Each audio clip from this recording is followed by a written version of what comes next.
Rosie Bergonzi, Handpan Fundamentals. I've seen you play alongside people with the flute, the piano, the saxophone, the double bass, a steel pan, a frame drum, a vibraphone, a clarinet, a tabla or a tabla, marimba, guitar, and a fiddle.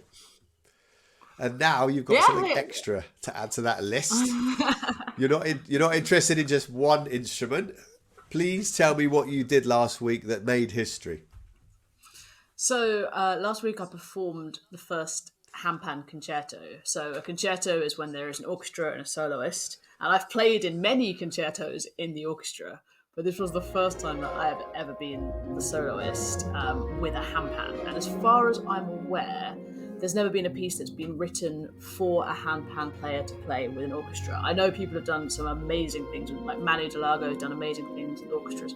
I know loads of people have done things like that. So I'm not trying to claim the first time a handpan's played with an orchestra, but from my research, it's the first time that someone has composed a piece of music, written out in proper sheet music, all of that sort of stuff, for a handpan player to learn and play and then perform. So it was pretty scary.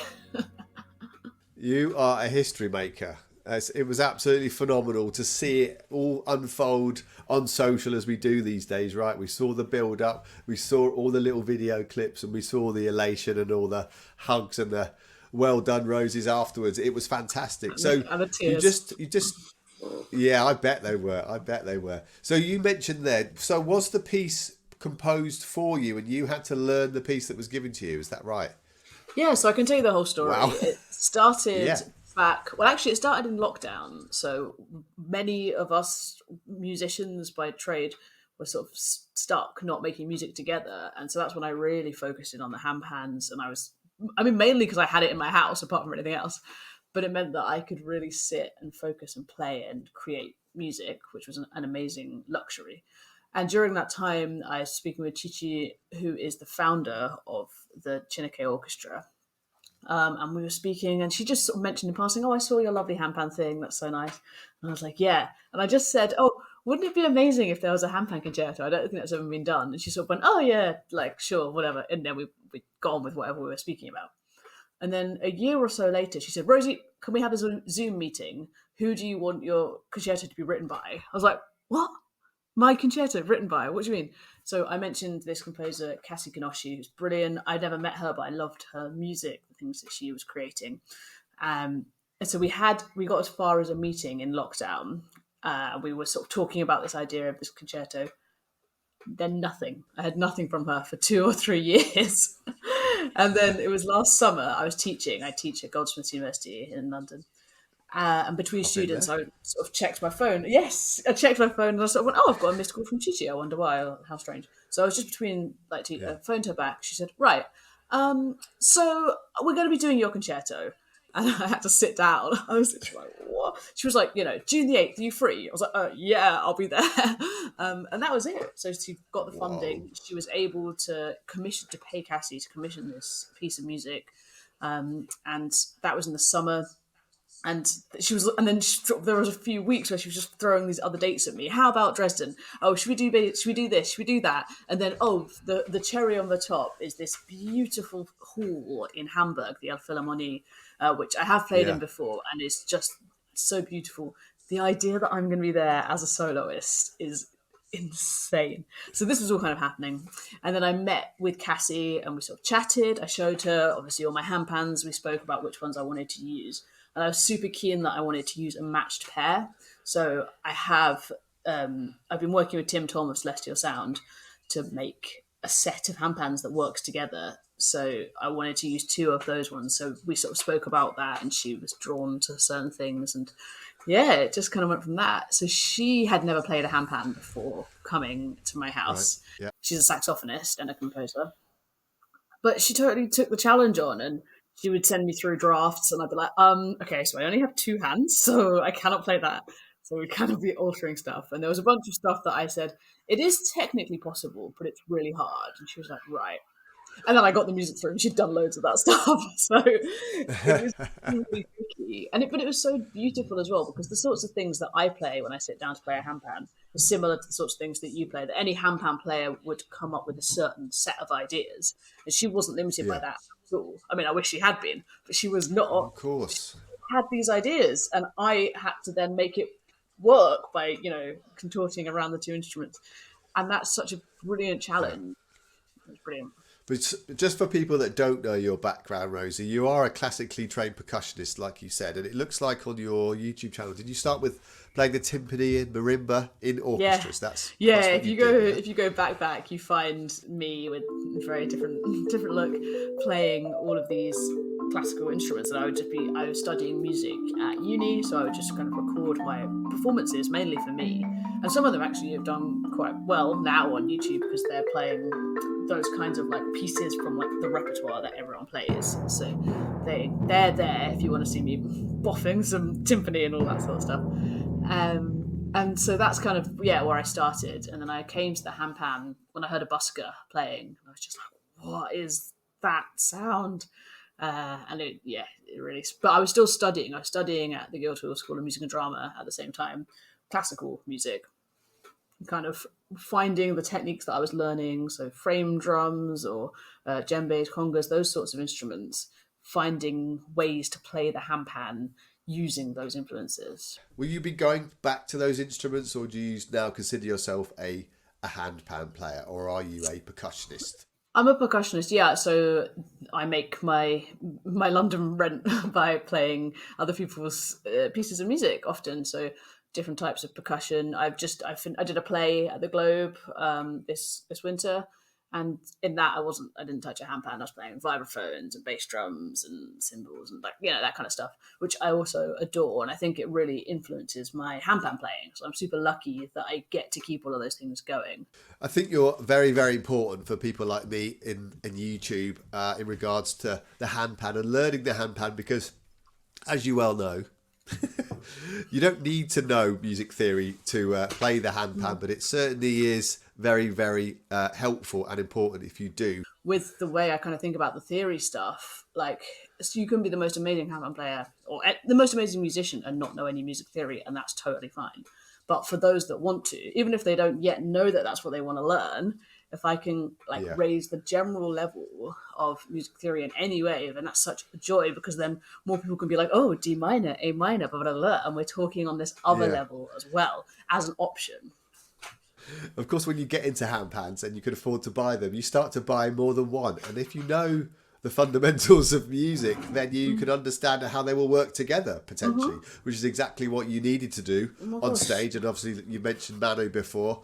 You've got to use those. You've got to use 2 or 3 handpans to play that chromatic scale that you're talking about there. It's such an expensive hobby that if the more that we can know before we're dropping like thousands of pounds on an instrument, and I completely agree that it's important to choose an instrument that you like and that aligns with your feelings, and you might just vibe with it.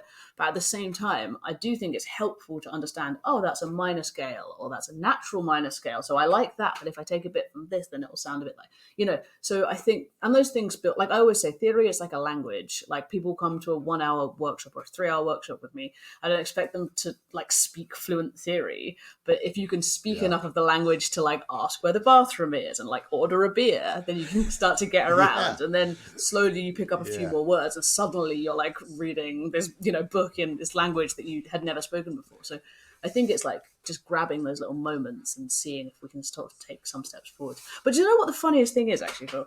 People always look at me like I'm this theory person, right? But remember, I was a drummer. I was a percussionist. So I was surrounded by all these like piano players who are actually good at theory.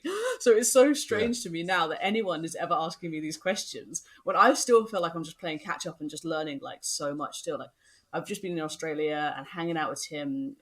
His brain is so brilliant. He's a builder. His brain is working on modes in such a different way. I was learning so much stuff. Like I'm really not an expert. I just know a few things, and I guess I am good enough at explaining them in ways that different people can enjoy. But it's a constant, like, long learning. Not to make anyone feel scared or put anyone off, but it's a lifetime of learning to understand like music theory and those sorts of things.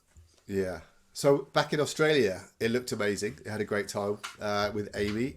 So was that the first time you and her had a go at having a go at actually putting, or the fundamental, the Yeah. process of putting a handpan together? That was the first time. Yeah.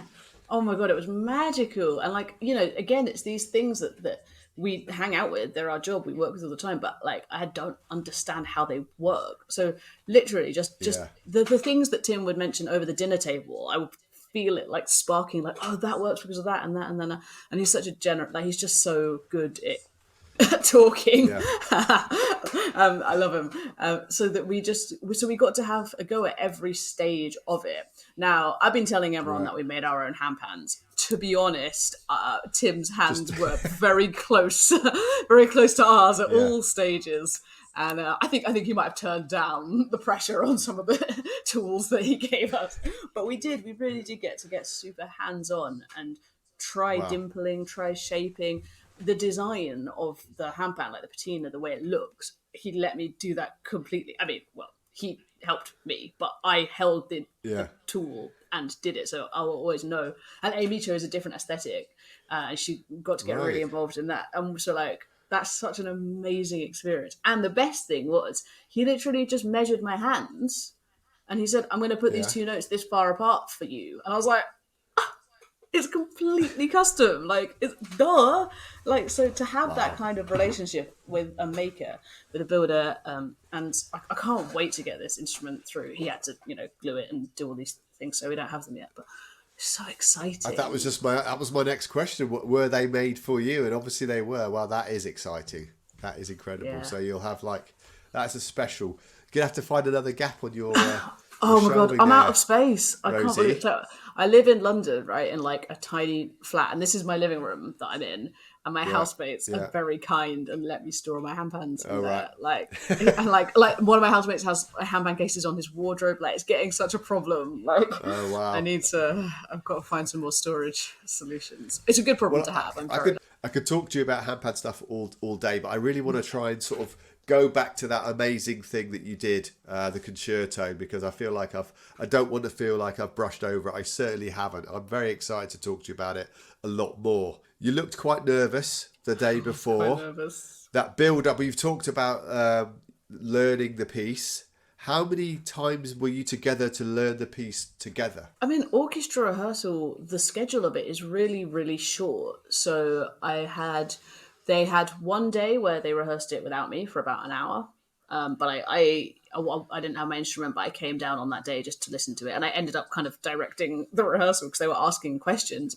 Oh, what should we do here? And I was like, oh, me. Well, what we should do is, having because I knew the piece so well. I guess they wanted to make it how I wanted it to go, which was such a surreal experience. Because you've got to remember, an orchestra is can be 80 people, and as percussion, you're right at the back, sitting there. No one talks to you, just minding your business. No one's like, the violins are all arguing, oh, we should phrase it like this or whatever. You're just there like, doop, doop, doop, bong, So it was a very different experience even just sitting at the front of the orchestra. Like normally I see the backs of their heads, and then suddenly I'm like looking in their faces. So we that must have been crazy, right? That must very, to very think different. that. Would you ever have considered that you would have been at the front of an orchestra, being what do you call it, the main? The soloist.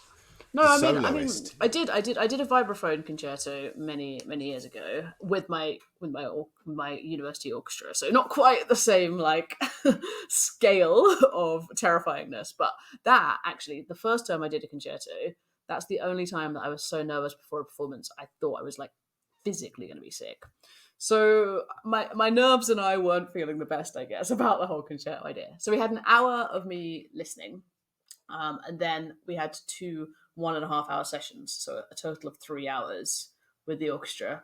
Then we flew to Germany, and then we had another maybe hour, half an hour on the show day, and that was it. But me, my practice was months, hours and hours and hours and hours and hours, because not only even just to decode the music, I never read music when I'm playing the handpan. I know how to read music. I know how to read play the handpan, but it was a new experience of trying to be like, what does she mean? How does she want me to play this? Not just me either feeling the vibe or it's a cover of a song. No, I was decoding it. then some of the stuff was really technically difficult, like under, over, all of that stuff. So getting the chops up, that was a huge thing. And then memorizing it, because traditionally soloists don't, like, they play from memory. So then it was like I went through this whole journey of really specific stuff, like it was really set in stone. And then I sit down and make it look like I'm making it up, which is like... Yeah, you did a fantastic job. Yeah. Yeah. Was the actual piece based on a story, or was it just made up, was it based on a theme or a story or an idea? Yeah. Was there a theme behind it? So it's called To the Hibiscus, and it's based on a poem. And because we both have... So she's from St. Vincent and the Grenadine, and I'm half Zimbabwean. So we both have the hibiscus as a really important flower, like as some weaves through our origins. So I was really pleased that she chose something that ties us both together, because I feel so honoured to have this piece of music written for me. The fact that she took into account not just the handpans, but actually what makes me as a person, and weaved that through, and how it tied together with her. It was really, really beautiful. So you sort of feel this journey of a hibiscus. It's blooming, it's growing, and then it's dying ultimately.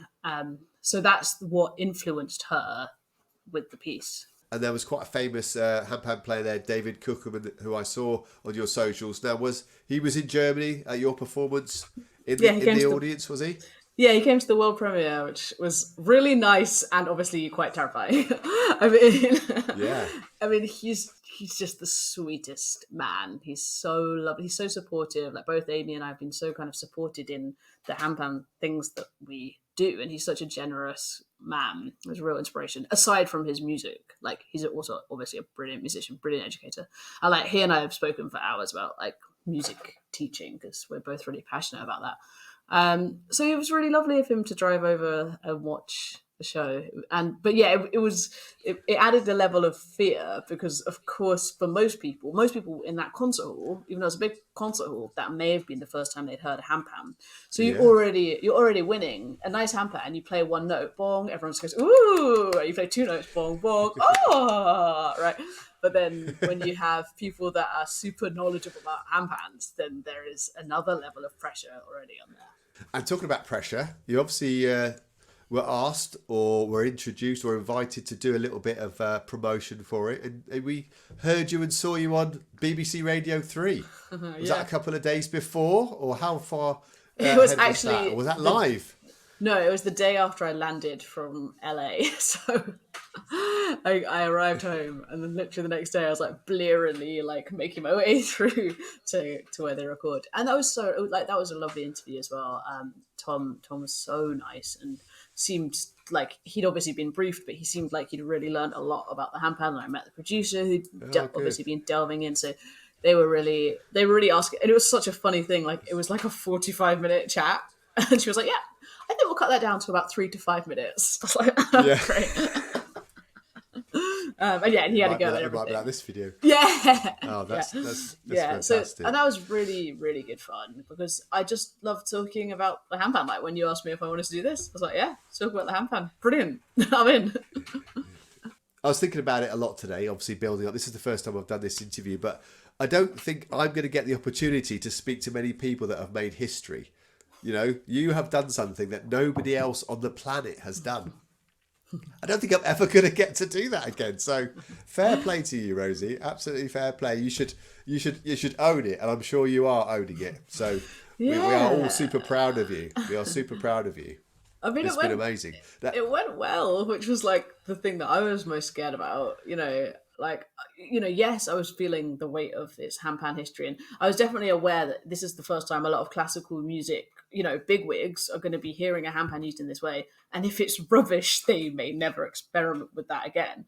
But then, ultimately, it's a piece of music that I'm performing to an audience, and I just wanted to do a good job of it. And I wasn't used to that level of I'm not used to that level of pressure riding, a whole orchestra riding on me.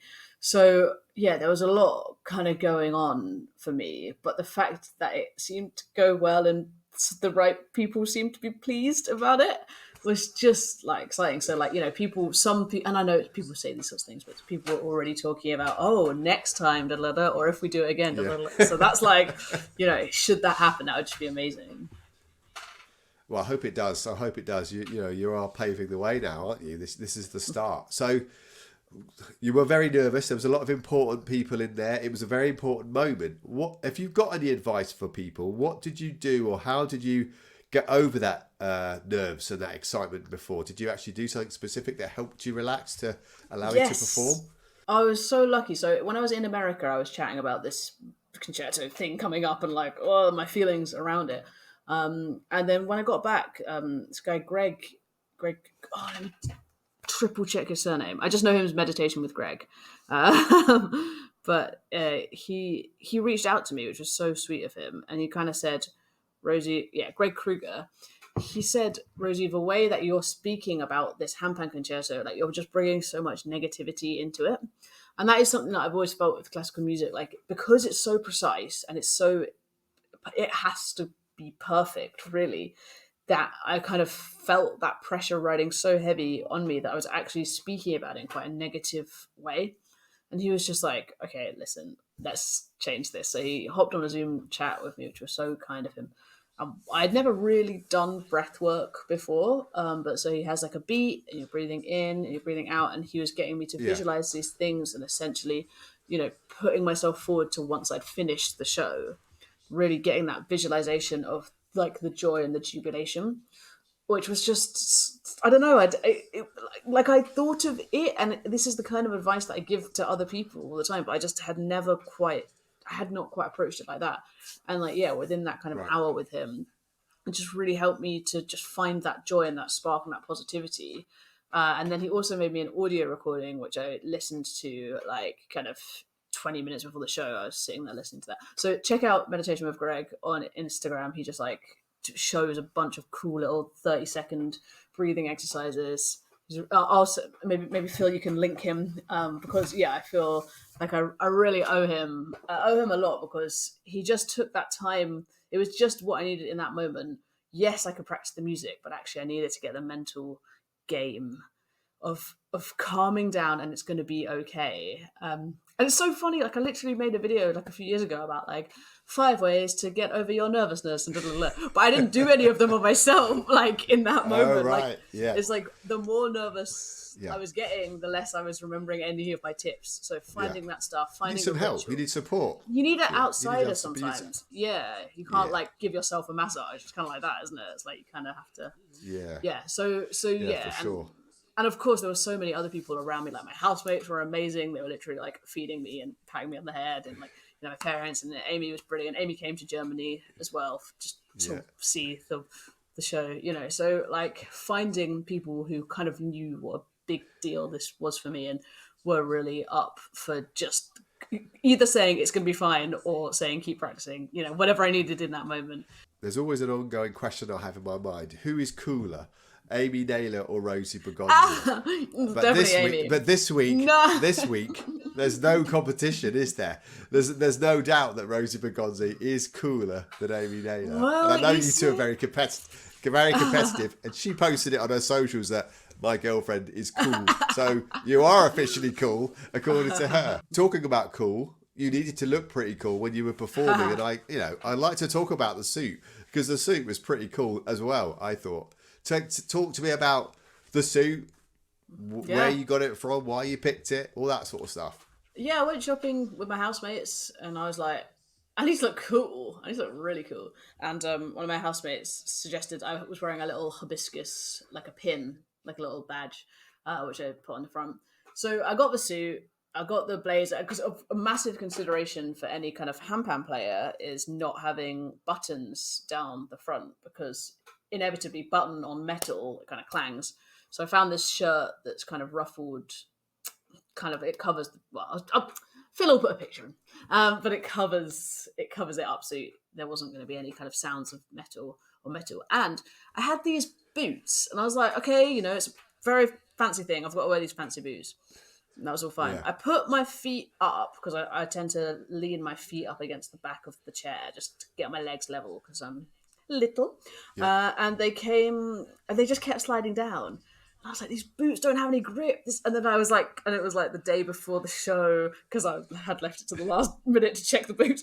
I was like freaking out, like, oh my God, this isn't going to work. This isn't going to work. And then I spoke to my friend, Jessie Grimes, who is brilliant. And she was just like, wear your trainers. Rosie, you always wear trainers. Like, you have an incredible collection of trainers. Like, wear your trainers. Yeah. And I was like, no, but it's classical music. And she just went, you're the soloist. Yeah, which was amazing. And you definitely rocked those trainers. They looked amazing. They looked fantastic on that little step there, like you just said with the suit and the trainers. Yeah. I thought he looked amazing. So yeah, you definitely owned it. But it's such an really important thing. Like classical music, again, like my perception of it was you'd get told off if you weren't wearing the right kind of black. You'd get a contract, and part of the contract would say no faded black. You know what I mean? Like you have to be wearing the exact right thing. Yeah. And so then to kind of be re-examining the rules, but like from the front is like a really crazy thing. Because then I think especially finding something that makes me feel smart, that makes me, for my own personal style, feel like feminine, but also like powerful or whatever that looks like for me. And I think a lot of kind of like slightly more masculine presenting, maybe lesbians or whoever, have that journey of like what clothes suit me. So then to find something that I felt really, really good in and really natural in was just like, oh, that's at least like, I don't have to worry about falling over because my shoes aren't right, you know? Yeah. Well, you looked incredible. You played incredible. And then it was all over. Let's skip forward to London because obviously we did Germany and then you played at the South Bank. You did two nights. Did you do 2 nights in the South Bank? No, I played one in Basingstoke at the Anvil. Right. It's a beautiful space up there. And it was really, really good to do 2 in a row because it sort of was really, I almost didn't have time to get nervous for the second one because I was just sort of on the roll. Yeah. Except I was incredibly nervous, but that's irrelevant. And yeah, I mean that hall, the Queen Elizabeth Hall, I have played in there before. I've seen so much stuff there. And it's just a beautiful space, you know, especially designed. The acoustics are lovely. And to know, you know, from the moment that I heard I was playing there, that was the gig I was visualizing because I was, you know, I knew my parents were coming. I knew that like family would be there, my friends. I didn't realize how many people would come. My gosh, it was incredible. But so it meant that felt like the gig, like the world premiere was a massive gig because it was the first one. The UK premiere was a massive gig because it was the UK premiere. But the London one is just like, you know, it's home, it's playing at home, isn't it? And it's where I live. So, yeah, I was nervous for that one as well. But I was also, I think, and it's a funny thing having friends and family in the audience. Because, of course, on the one hand, you know they love you. But on the other hand, making like a fool of yourself in front of people you know is even scarier. Did they all want to talk to you before? Or did you keep yourself shut away before the concert or before the performance? Well, because it was recorded, the audio was recorded to hopefully be released at some point. We shall see more on that. So we were actually recording that and doing all of that right up until 6 o'clock when the show started at 7:30. So I'd been in this kind of airless room. Amy was there as well. And then she was like, look, come on, we need to get out of here. We need to go for a walk. So we just got out and walked along the South Bank. And immediately I bumped into my old uni friends who were there. And I was like, oh my gosh. And I turned around. My housemate was there with his family. And like, you know, and so it was kind of amazing. And then I saw someone, you know, so like it was, I didn't do a meet and greet, but I just bumped into these people. And to know that they were there was so lovely, but also terrifying. You know, I saw one of my friends was literally sat in the front row, like the front row. It was right there. So I couldn't even look at her. And then like every time I'd look up, I'd kind of see someone else that I knew. But I was glad that I didn't spot my mum until the very, very, very end, because I just knew that seeing her be nervous or proud or joyful or like I just knew that I couldn't quite like deal in the nicest way with, so I spotted her right at the end because she led the standing ovation. That's what I was going to ask about next, the standing ovation. Did you do that? Did she do that mum thing of standing up and clapping and looking around, expecting people to get up? I don't know. I mean, I was so relieved that the whole thing was over that I kind of stood up and took a bow. And by the time I looked up, people were like, there was already a bunch of people standing up. So I can't say how my mum, how much she glared at people to get them standing up. She went around dragging people up. I don't know. But yeah, so that was really, really just insane because I felt good. I felt like it had gone really well. And it was the best show, London. It hadn't gone as well, the other two. And it felt like it had gone really well. But then to have that like immediately reflected back, like I hadn't even had a chance to process how I felt like it had gone. And then there was this wall of like 1,000 people clapping. Like it's like kind of really surreal, really strange, but amazing. And that's when I spotted a lot of people that I knew because they were standing up and yeah. So it was like, Did you have a few drinks afterwards, perhaps? moi? No. Yes, of course. Of course I did. And like, I didn't drive, like I don't drive. So, they were going to organize a taxi for me to get back home. But actually so many of my friends live in the same area of me that we just ended up hopping on the night bus and going to another pub. So it was like this crazy fancy experience was finished. And then we just like got on the night bus, and like one of my friends was holding a handpan, and they gave me these lovely flowers, and someone else was holding the flowers, and like Amy was holding my suit, and I was just like, woo! And yeah, so it was just, and like one of my friends had come from France, like people had come from like there was such an amazing community, and then I went to sleep. I was so tired. I just like had a little bit of a celebration, got back home, but I crashed out and I slept so well. I literally woke up the next morning as in that dream when you're waking up, I could hear the music playing like and I was like, I don't need you right now anymore, so that's pretty good feeling. So you crashed out, you woke up the next morning, you think, wow.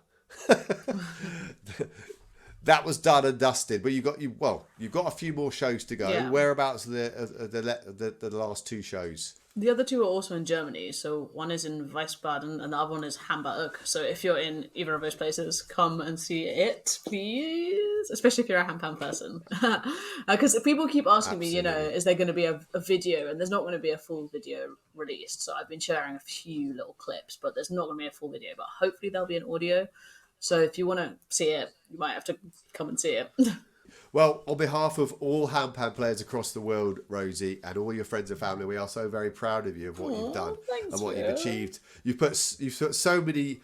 It sounds like you've put years of practice into this, and it's all paid off. So fantastic work, and we're all very proud of you. So well done. Thanks. We're really impressed. Now, there's obviously you've got lots of other fingers in lots of other different types of things involved with handpan. I know, for example, that you and Amy are doing live group teaching. Yeah. But you're also working on your own notation system for handpans. Can you tell me a bit about that? Yeah, so for me, like coming from classical music world, it makes so much sense to be able to record things, whether it's stuff that I've thought of or something that someone else is making. And so I really want to have a way of notating that's super approachable. And I find for me, the numbers thing, I just don't get it. I can't read those numbers quickly. So I've just trademarked it. So exciting. The name Panscript. And that's just to cover the idea of kind of showing things with a circle and a line. It's super duper visual. And I've literally had so much success with it. Like I've been teaching music theory live, and I teach it. Sometimes I teach it, I sit down and I explain all of the facts, and this is a tone and a semitone and blah, blah, blah, blah. And then the other day, I only had an hour. I actually just drew a circle and I was like, this is D minor, play it. And everyone played it. And I was like, this is A minor, play that. And they were like, oh, woo. And then with that immediate win of being able to do the chords, then I was like, and this is why it works, kind of coming at it the other way. Right. So I've made loads of jam with me videos, so a bunch of different scales. I've made a video of me playing just through 4 or 3 chords, so it's really easy, but it shows you where to put your hands. And then I'm always inviting people to like duet with me or respond to me and play together. And that's been really, really fun. So this kind of idea of like Panscript, I just think it's so important to have a way to write down your notation. Of course, for some people, they're not going to care. They're never going to want to read it. They're never going to want to write their stuff down. that's totally fine. But I find it such a really visual way of showing chords and stuff. So I've got all of those videos coming out more and more. If you've got a scale that you want me to do next, let me know. And I've got some really exciting stuff that's going to be coming out with that in a few months. So make sure you check that out and you're watching, you're ready. Make sure you learn how to read Panscript because there's going to be some fun stuff happening in it. Exactly. Is that what we're talking about? Exactly right. So the idea being that you can, and I've been testing it on people that don't even play the handpan and still getting them to play different chords just by showing them where to put their hands. Yeah. So I think it's good. I think it works. If you've got any feedback, Phil, tell me about it. But yeah, have you seen those videos where it's like play along in D third or whatever? For me, I've got like a little notepad, and I've started to play at sort of yoga retreats and yoga classes and stuff like that, and to be able to write down a reminder of how a song goes, even if it's based on the chords that you're going to ad lib around anyway. I can literally have now a way of using Panscript. I can then change this, put it into my pad or whatever, have it out, or how do I do that tune that I've been working on? Bang, bang, bang, bang, and it's in there. It's got to be the easiest and best way of using to write down handpan songs. So well done. I think it's great. I think you're onto a winner. And it's been so fun because of course I love making videos, I love putting stuff online, but you never really get to meet people. Like it's so rare that someone like you and I we meet in person and then we like continue to have a bit of a friendship there. And it's like if we'd never met in person, we wouldn't, you know what I mean? It wouldn't feel the same. So traveling around, getting to go to Australia, to go to New Zealand, go to America, and to teach workshops in all of those places means that I got to really see people making the Panscript for their own handpans. Everyone had a different scale. It was a nightmare, but that's fine. And then like to get to see people using it and working with it, and or people asking questions. Oh, hang on, if it's like this, how does it work? And me like getting to troubleshoot that and answer that for them, finding solutions. It was just like that's why I want to do stuff. That's the point of it. Like I like screens, but I really just want to watch people making music and listen to them and connect with them in that way. So yeah, I've been so lucky to travel and meet people who are like doing stuff that is working that I invented. Yeah, absolutely. But Phil, you've been doing some more sharing of your work as well, which is so joyful. Been seeing more and more stuff that you're putting out. Yeah, I'm starting to find my sound. I'm enjoying it. Yeah, it's nice. It's nice. What I need to do is start to incorporate this stuff. So I've got like all this stuff in here. Like this is like Machine Plus here. I've got all that. I used to make electronic music, but now I'm playing the handpan. I've got to try and incorporate the two together. Like the whole damn old queen sort of vibe. That's where I'm.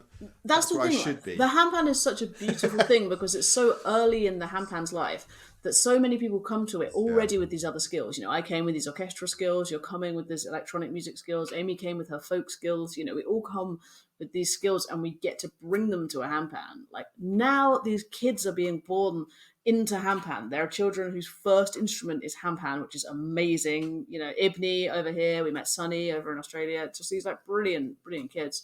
But for most of us kind of grown-ups who came to it, we already had so much that made us so rich. So like that's why I think the handpan is so perfect for fusions, because we already know so much stuff and we just get to channel ourselves out and through the medium of the handpan, but taking so much other stuff in. I can't wait to hear your beats, man. They're gonna be great.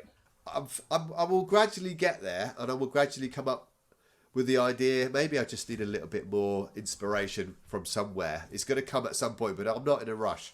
But you people like you obviously inspire us to sort of do more with the handpan as opposed to just play the handpan on your own. It's all about reaching out and collaborating and working with others, isn't it? I mean, you seem to be so good at that. Do you reach out to people, or do people come to you? And all these people, all these different instruments that I listed at the beginning of the interview, how did they come about? It's just a mix. I mean, like I get to meet a lot of people in my other forms of work, so sometimes they're people that I've already played with, but not with the handpan, and I really enjoy playing with them, and we sort of say, hey, we should have a jam. It tends to be that way, I guess. But then increasingly people getting in touch and they're like, oh, I saw you did this, could we do that? So I guess it kind of snowballs in that way. Okay, and I've got to ask you about Portabanda as well. Are you going to be doing more shows with Amy? How you obviously went over to Australia. You did a tour of America and Australia as Portabanda, right? Yeah. I mean, it worked. We had a lovely time touring, and we're still together. So I would say we are for sure going to be doing some more stuff. We've got some more music brewing, secretly brewing, to be aired soonish. And we've got a couple of gigs in Germany coming up. We're playing at Pangonia, and we're teaching and playing at Wild Naya as the next things. And then Amy's off to be to Super Bloom in America. So there's loads of exciting stuff for us individually and together. But yeah, I think we're not going to stop. It's such a treat and an honor to she's such a brilliant musician to get to make music with her. The fact that we're also dating is incidental, but it's handy. So yeah, so it's really lovely to travel together, to tour together, and to be together. It means I think it leads to good music making. Yeah, it does. It's incredible. It's lovely to see you both to both perform for sure. And it's the last ever Wild Naya, apparently. That's what I've seen this week. You coming? It's the last ever one. Come on, Phil. No, I would. One thing I'm going to is Hangout UK. Ah, yes. So it's my first ever festival ever. And it's going to be Hangout UK. Hangout UK is going to be awesome. I played there last year, and it was just so fun. Like, if you're in the UK and you're thinking about going to Hangout UK, go to Hangout UK. It's great. Yeah, fantastic. There's a few people that I know that are going to be there. There's a young up and coming star as well. We talked about the kids earlier. There's a guy called Connor Morris, who's on Instagram, who I saw play his first ever performance at Meridian when Amy played with the Meridian House Band that night. He got up at his first ever, 14 years old, very nervous. He was absolutely exceptional, and I followed him ever since. Yeah, he's coming out with some lovely stuff. Yeah, it's that's the other nice thing is you see someone's progression in 6 months, a year, whatever, and we just get to see how people just shine and they just rise. Even feel like you now versus you a year ago, or whenever we met. Now, when was that? It's just everyone's just getting better and knowing more things and performing better, and it's like we are at the front of this thing, and then it's just joyful, isn't it? Well, what's been joyful has been this interview. We've been going for about an hour or so I should probably let you go. So you're going to cut it down to 3 minutes, right? Yes. Hi, I'm Rosie. This is the call. Yeah, it's going to be 3 minutes. Yeah, for sure. But thank you this is the first ever one that I've done, so thank you so much. I couldn't have thought of a better person to do it. A history maker in the world of handpan. I am blessed. Phil, I was so up for doing it.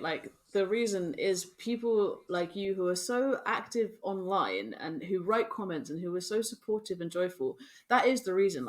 If I can't be in person with people, which obviously I can't all the time, it just feels so nice to have those. So if you like what people are doing online in any world, just writing one comment can make such a difference, because sometimes I get mean comments and they make me feel really sad, and then having just one or two lovely comments make me feel really happy. So I know I shouldn't get all my validation from external sources, but if that's one thing that that I can say is that I know it just feels lovely to know that if someone says, I've been confused by this for so long, and now you just explained it and I understand it, I'm like, oh, that totally makes sense. Because sometimes editing is really annoying. Sometimes I delete the file, or I haven't hit record, or you know what I mean? All this stuff, it can be frustrating, and I love doing it, and I love doing it for free. But those little moments of interactions, what makes it so worth it. So thank you, Phil, for being awesome. Well, long may it continue, and hope our paths will cross at some point in the future at some Handpan festival or a Portabanda concert. You never know. Well, thanks, Phil.